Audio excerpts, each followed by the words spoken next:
हिंदी की दुनिया में आपका स्वागत है। आज हम मुंशी प्रेमचंद द्वारा रचित उपन्यास प्रेमाश्रम की संक्षिप्त कथा की चर्चा करेंगे। प्रेमाश्रम।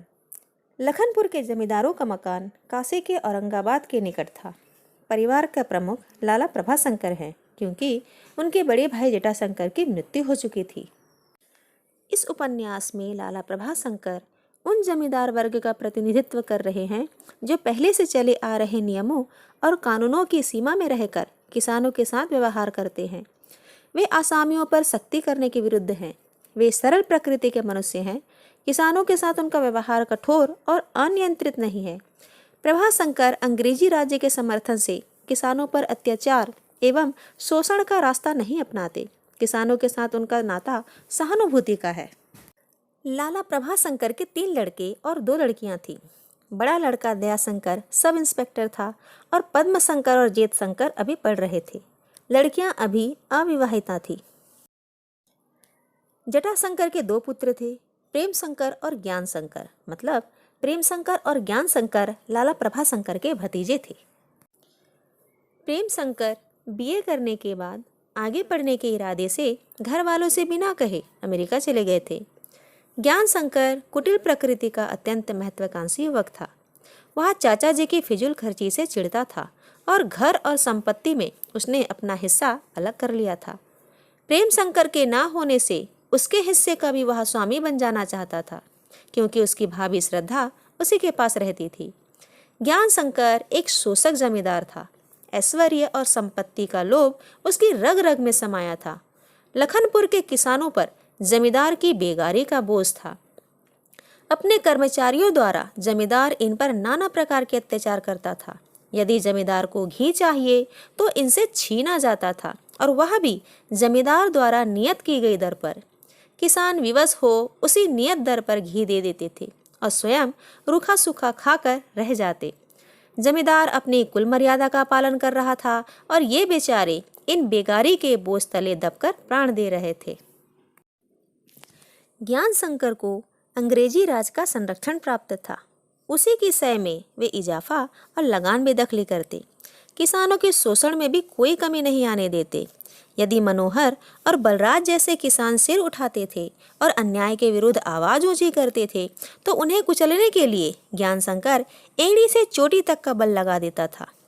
ज्ञानशंकर ने मनोहर आदि विद्रोही किसानों पर इजाफा लगान का दावा कर दिया। ज्वाला सिंह डिप्टी कलेक्टर था और ज्ञानशंकर का मित्र भी। ज्ञानशंकर ज्वाला सिंह की सहायता से अपना दावा जीतना चाहता था। इधर अमेरिका से प्रेमशंकर लौट आया था। ज्ञानशंकर को भय था कि वह संपत्ति में हिस्सा ले लेगा, अतः विदेश यात्रा के अपराध में वह उसे जाति से बहिष्कृत करने का ढोंग रचकर संपत्ति से वंचित करना चाहता था। प्रेमशंकर की पत्नी श्रद्धा भी उसे बिना प्रायश्चित किए स्वीकार नहीं करना चाहती थी। नए विचारों का श्रमशील युवक स्वयं ही दलाली से प्राप्त संपत्ति के भोग में विश्वास नहीं रखता था, अतः स्वयं ही अपने हिस्से का त्याग कर अपनी शिक्षा का सदुपयोग करने हेतु उसने कृषिशाला की स्थापना की। वह लखनपुर और हाजीपुर के किसानों की सहायता करता था। लखनपुर के किसानों पर मुकदमा था। ज्वाला सिंह गांव के दौरे पर जाता था। प्रेमशंकर उसे मार्ग में मिल गया। उसने इन गरीब किसानों की दुर्दशा का चित्र उसे दिखाया। किसान जमींदार की बेगार से इजाफा लगान के दावों से त्रस्त तो थे ही, दैवी प्रकोप भी उन पर पड़ता है। गांव में अतिवृष्टि से बाढ़ आ जाती है, प्लेग का प्रकोप हो जाता है। वे बेचारे और दुखी हो जाते हैं। ज्वाला सिंह पर इसका प्रभाव पड़ता है। उसने अपनी पत्नी के सिफारिशों के बावजूद ज्ञानशंकर का दावा खारिज कर दिया। इस पर ज्ञानशंकर ने ज्वाला सिंह के विरुद्ध समाचार पत्रों में प्रचार कर उसका तबादला करवा दिया। ज्ञानशंकर के ससुर लखनऊ के नामी तालुकदार राय कमलानंद थे। उनकी पत्नी और पुत्र का देहांत हो चुका था। बड़ी लड़की गायत्री का विवाह गोरखपुर के बड़े जमींदार के यहाँ हुआ था। उसके पति की मृत्यु हो चुकी थी। गायत्री बाल विधवा थी। वह गोरखपुर की जमींदारी संभालती थी। धर्म और ईश्वर भक्ति में उसकी रुचि थी। छोटी बेटी विद्या का पति ज्ञानशंकर था। ज्ञानशंकर की दृष्टि राय कमलानंद की विशाल संपत्ति और विधवा गायत्री की संपत्ति दोनों पर थी। वह छल छद्म से दोनों को हथियाना चाहता था। उसने विधवा गायत्री के इलाकों का मैनेजर बन उसकी व्यवस्था अपने हाथ में ले ली थी और भक्ति का ढोंग रच गायत्री से शरीर सुख पाने का भी प्रयत्न किया। राय कमलानंद ज्ञान शंकर के इस षड्यंत्र को समझ गए तो ज्ञान शंकर ने उन्हें भोजन में विष देकर मारने का प्रयत्न किया, परंतु अपने उद्योग में सफल नहीं हो पाया। सारा कपट प्रकट हो गया। राय साहब ने कुटिल ज्ञान शंकर की मनोवृत्तियों की चर्चा उसकी पत्नी विद्या से कर दी।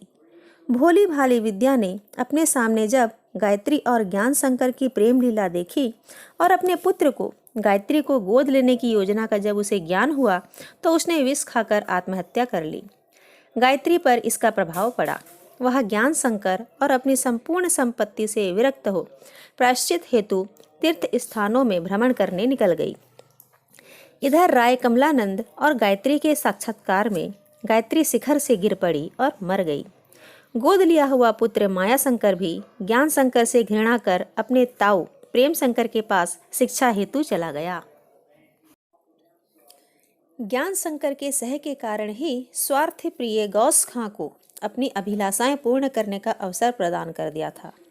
वह बड़ी निर्दयता से लगान वसूल करता सिक्मी असामियों को समूल उखाड़ दिया और उनकी भूमि पर लगान बढ़ाकर दूसरे आदमियों को सौंप देता है। महामारी के समय जब गांव वाले जमींदार के बाग में झोपड़े डालते हैं तब ज्ञान शंकर के कहने पर गौस खां अपने तीनों चपरासियों द्वारा झोपड़ों में आग लगवा देता है। लखनपुर के तालाब का पानी जिससे पूरे गांव वालों का काम चलता था उसे भी रोक देता है। गौस खां के अत्याचारों से तंग आकर मनोहर ने उसकी हत्या कर दी क्योंकि गौस खां ने मनोहर की पत्नी बिलासी की पिटाई की थी। षड्यंत्र में सभी प्रमुख ग्रामीणों को झूठे बयानों के आधार पर सजा हो गई। जेल में मनोहर ने आत्महत्या कर ली। प्रेम शंकर भी इन्हीं के साथ गिरफ्तार हो गया, परंतु अपने चाचा प्रभा शंकर के प्रयत्न से जमानत पर छूट गया। उसे इन निर्दोष ग्रामवासियों को छुड़ाने की बड़ी चिंता थी। प्रेम शंकर के व्यक्तित्व के प्रभाव से और उसकी परोपकारी वृत्ति के कारण धीरे धीरे एक ऐसा वातावरण बन गया कि किसान के सारे शोषक या कष्ट देने वाले उसके सहायक बन गए। विशेषर शाह पश्चातापपूर्वक अपील में सही सही बयान दे आया।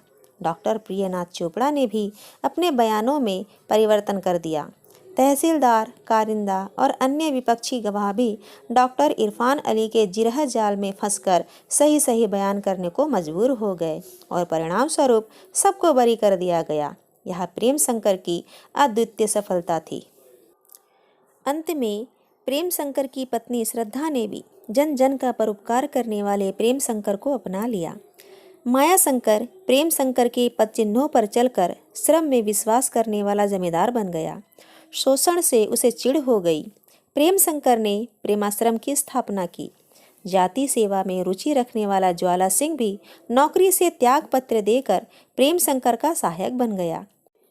डॉक्टर प्रियनाथ चोपड़ा, डॉक्टर इरफान अली, सैयद इजाद हुसैन सब प्रेम शंकर के साथ हो लिए और चुनाव में भारी सफलता प्राप्त की। अब ज्ञान शंकर लखनपुर के साथ साथ ससुर तथा साली के इलाकों का भी मालिक था। उसने अपनी महत्वाकांक्षा पूरी होते देख माया शंकर का तिलकोत्सव आयोजित किया, परंतु अपने चाचा के पदचिन्हों पर चलने वाला माया शंकर भिन्न कोटि का जमींदार था। उसने उत्सव में ही घोषणा कर दी कि मैं अपनी प्रजा को अपने अधिकारों के बंधन से मुक्त करता हूँ। वहाँ ना मेरे असामी है और ना मैं उनका ताल्लुकदार हूँ। वह सब सज्जन मेरे मित्र हैं, मेरे भाई हैं। आज से वह अपनी जोत के स्वयं जमींदार हैं। अब उन्हें मेरे कारिंदों के अन्याय और मेरी स्वार्थ भक्ति की यंत्रणाएं ना सहनी पड़ेगी। वे इजाफे, एखराज, बेगार की विडंबनाओं से निवृत्त हो गए। इस घोषणा को सुनकर जैसे ज्ञान शंकर पर वज्रपात हो गया। सब ओर से निराश होकर ज्ञान शंकर ने गंगा में कूदकर आत्महत्या कर ली। ग्रामीण अपने नए जमींदार माया शंकर को पाकर अपना सब दुख भूल गए। उम्मीद है प्रेमाश्रम की यह संक्षिप्त चर्चा आपको अच्छी लगी और समझ आई। धन्यवाद।